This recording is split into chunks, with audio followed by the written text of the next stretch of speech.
This is the front of the 1938 Delahaye Roadster, massive Art Deco car that we don't see cars like this much anymore. And I hate to say it, but you can probably imagine that if you took that car on a long trip, that beautiful grille would be covered with bugs, dead bugs. And what you would see is that there is a distribution of bugs across the grill there, and in each little subdivision you'd have a certain number of bugs, and then you would be able to have a density function that describes the proportion of bugs in each area, and then you better go get the car detailed. So the density function thing, and we're going to talk more about density functions right now. The density function thing, there are three common ways of saying what the center of a density is. So to remind ourselves, a density is a function that is always positive, and I've drawn one with a bounded domain.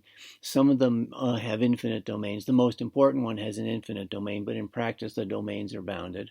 And the function is always positive, and the integral over the whole domain is 1. Well, that's not much of an integration problem then, is it?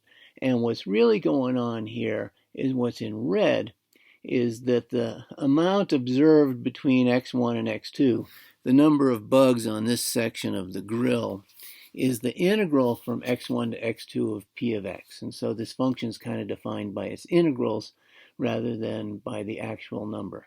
And the units would be bugs per inch or something like that. It's the amount per inch. Amount might be a mass, it might be a charge, it might be bacteria, it might be bugs, it might just be probability counts, but that's the deal. So this is the density function. And we want to talk about what the center is. And there are three common measures of the center: the mean, the mode, and the median. And these each have different advantages, and they're each calculated differently. So the first one we've already done is the mean. And so the mean is one of these things. First of all, this is one of those situations where we subdivided and sampled and summed and really did take the limit, and that's how we got that this is this integral. And so the mean is integral over the whole domain. In this case, I'll just say a to b of x times p of x dx. Now that's not going to be 1 anymore. And if you think about the units, p of x is bugs per inch, and x is in inches, so you're integrating inches. So this is actually giving you a place on the grill where the most bugs are, or the number of degrees of Cody Bellinger home runs or whatever. And so there's the deal with that. So we already talked about this. This is also called the expected value. And I need to point out, when we talked about average value, we said that a lot of these integral solutions to problems involve taking the function that you're given that describes the problem and modifying it by multiplying it by something. An average value was a constant, so that came out of the integral. In this case, x is definitely not a constant, so it doesn't come out of the integral. And so this is a more typical kind of integral solution. So there's the mean. Okay. The mode is the most frequent observation, and I think that one is mathematically simplest. So I'm going to draw it in here because green is very à la mode. I'll do this in green. The mode is just where the maximum is. And so you get that by taking the derivative of p. If p is passive, this may be difficult, but you can always get a good estimate. And so there's the mode. So we've got the mean and the mode. And the trickiest one of all, in some ways of thinking about it, is the median. Now, with ordinary finite data, you've got 8, 6, 7, 5, 3, 0, 9, and you line those up, and the mean is the middle one. Or if there's an even number of them, the mean is the one that splits the difference. And so it's a fairly easy calculation with a finite number of things. But if we want to think about this in terms of integrals, and integrals being the way of life, what we want is to have half of the area is like the count. We want half of the area to be on one side of the median and half to be on the other side. And that pretty much pins down what it is that we're looking for. This is one of those strange things that you'll see with integrals. The median, let's call it m, is defined as follows. So it's the integral from a to m.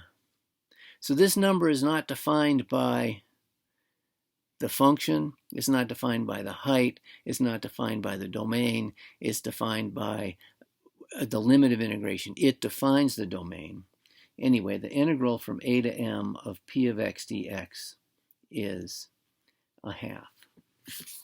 So that means that half of the area is to the left of m and half is to the right of m, and that way you get the you get where the median is. The median and the mode and the mean can all be different.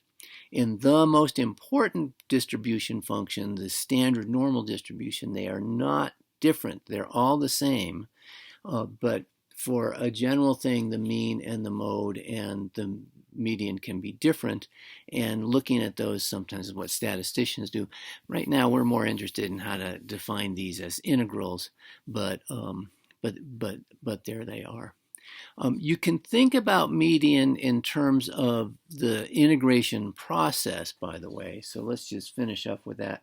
So what you've got here is you still want the median to be halfway through the data or halfway through the observations.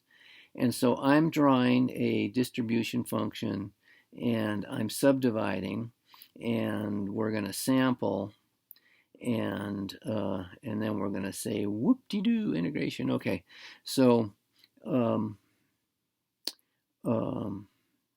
just draw in a couple of samples.